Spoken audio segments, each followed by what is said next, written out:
Joel Embiid, one of the newly consistent archetypes around the NBA for maybe the past 6 or 7 years has been the do-it-all big man. Disruptive, crafty, and seemingly always more elusive rather than slow and bulky like previous generations of centers. Rather it's Nikola Jokic leading that Denver Nuggets offense on a path to another MVP, or Evan Mobley adding to the already long and lanky mix of centers in the league. You go back and look at nearly every single good team in this era and see a great center right in the middle of it. Not including the Warriors, of course. But the 76ers and their entire identity is no different. And in the last couple of years, you can make a legit argument that their big man banging dudes down low in Joel Embiid is one of, if not the biggest reason for their overall success. I mean, you'd be hard-pressed to find a mantra throughout sports history that is more synonymous with the team's culture and identity than trust the process is to the 76ers and Joel Embiid. Who would have thought? The once factory of sadness that I thought could never develop a top 10 pick has now become so much of a juggernaut that calling them just good might just be an understatement.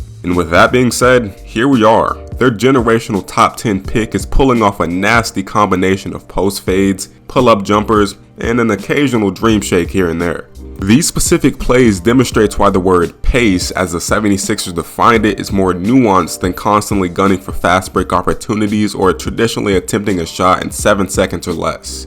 Take this play versus the Celtics a few weeks ago as an example. It's late in the second quarter and the 76ers are in get Joel the ball and get the hell out of the way mode. These three guys are spread to the far left side of the floor to give James Harden and Joel Embiid enough time and space to pull off this screen and pop handoff situation.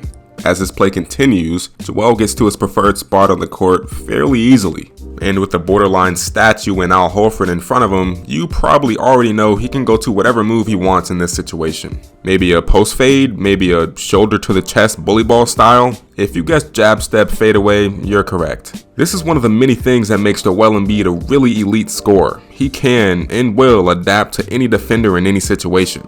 For example, Joel's matched up against the behemoth 3-time MVP. He takes 2 dribbles to his left and quickly puts it between his legs to fake a direction change. Nikola Jokic is relatively slow, so at this moment, me and you know he's already cooked. But to see him try and defend a 7-footer step back is outright hilarious. Someone of this size should not be able to move like that. But it doesn't stop there. Just listen to this article I stumbled upon while making this video. In short, it reads, Joel doesn't prefer to post up, hinting that it became too easy for teams to double team players in those situations. That only means one thing. The man can shoot threes, but you can send your best drawn up double team at him and somehow, some way, you'll still end up embarrassed like this. Most of the time when I watch the 76ers play, I feel like I'm watching a 2K simulated Shaquille O'Neal Dirk Nowitzki build out there making jaw-dropping plays all over the court. It really puts into perspective how talented he really is because some, and myself, would argue he's even scarier on the defensive end of the ball. In this specific play, Joel's matched up with a much smaller guard in Drew Holiday. If you know anything about the game of basketball, you know this is a mismatch 9 out of 10 times. But not in this case. When he sees the switch coming, he quickly hits Joel with an in and out step back. It doesn't work, of course, so then he goes behind the back to prevent some sort of a steal. And stop right there. At this point in the sequence, you can see Joel isn't like the rest of the big guys in the league. Drew Holiday has nowhere to go, and he inevitably turns the ball over. MVP level stuff. And as the season carries on, you have to think, is he the MVP? Ask any Philly fan and they'll tell you yeah.